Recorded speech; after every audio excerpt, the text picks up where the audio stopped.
And when you make it a team effort and you're able to take the family out, you can't stare at your phone and walk a dog. I'm going to tell you that straight up. It is practically impossible to do that. Welcome to the Business of Parenting podcast. Tune in as we discuss the principles of successful parenting as a business professional. Here's your host, Jason Harris. What I kind of saw over the last 24 months is how much intentional time I had to spend, with my number one client, my kids.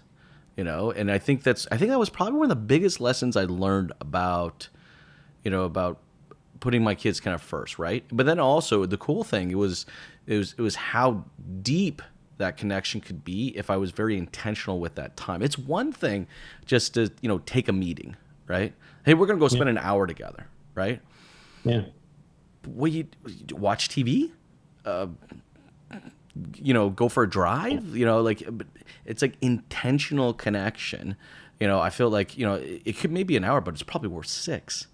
And, I saw that kind of same correlation, during the pandemic, where I wasn't traveling out to go see business clients. I had to connect with them like how we're doing it right here, which meant that like we kind of bypassed a lot of that, just kind of that BS type stuff. And it was like, no, our time, we got 30 minutes. We're going to be incredibly intentional with it. We're going to cover this, this, and this, and this. And when I started implementing that with my kids, man, it changed things in a big way. I'd love to get your thoughts on that. Well, yeah, sure. I agree with you. I think scheduling time with your kids is incredibly important, and making sure that the time you do spend is valuable. I know I'm probably equally as guilty as most parents of having my phone in front of me all day long, thinking about work. Yeah. But what I try to do with my kids is say, like, let's do a non-phone period of time, right? Let's just do something together, whether that's we go for a walk, we take our dog. We have a puppy that's 11 months old. That's become a big part of our lives. So we do that together, and we walk down to the lake. We're in Oakville, so we're walk down to the waterfront. It's a really nice walk. Yes. Or we take them to the dog park, which is also quite an experience as well. But that's kind of scheduled time that we like to do. And I can do that because of the fact that I have a fairly flexible schedule, right? I can do that, jet out from 3 to 4 in the afternoon if I want to make that happen in and around scheduled calls like the one I have with you today. Well, you know what? It's funny that you bring up a dog because, we got a dog, a pandemic dog, like I think a lot of people did, right?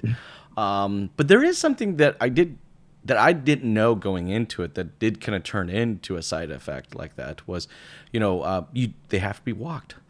And, when you make it a team effort and you're able to take the family out, you can't stare at your phone and walk a dog. I'm going to tell you that straight up. It is practically impossible to do that. It's like you really have to be. So you're right. It's a great time to have no devices. But, I think in this is an incredibly busy world, right? And it's like we're in a society of headline readers and instant gratification, and that's tough. So one of the things similar to kind of you taking the dogs out to walk and having that defined no tech time.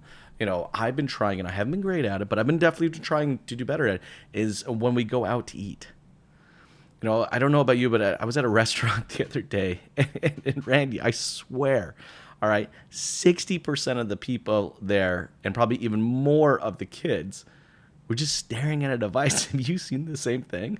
Yeah, it's awful. And you know what? I think we try to do that as well when we go for dinner. In fact, we're going to go for dinner tonight, so I'm going to make sure that we follow that policy tonight. I don't want to be one of those guys that you look around the table and see everyone staring at their phone, right? So I think that's important, but it's also important for couples, right? Not just about being a parent, but like when you go as a couple, I see people staring at their phones, and I'm thinking to myself, you're in a relationship. Why aren't you talking to one another?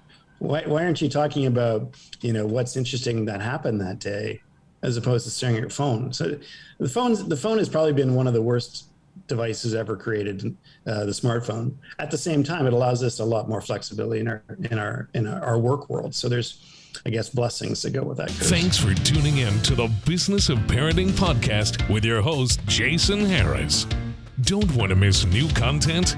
Be sure to check out the full podcast library at strategywithjason.com to stay in the know.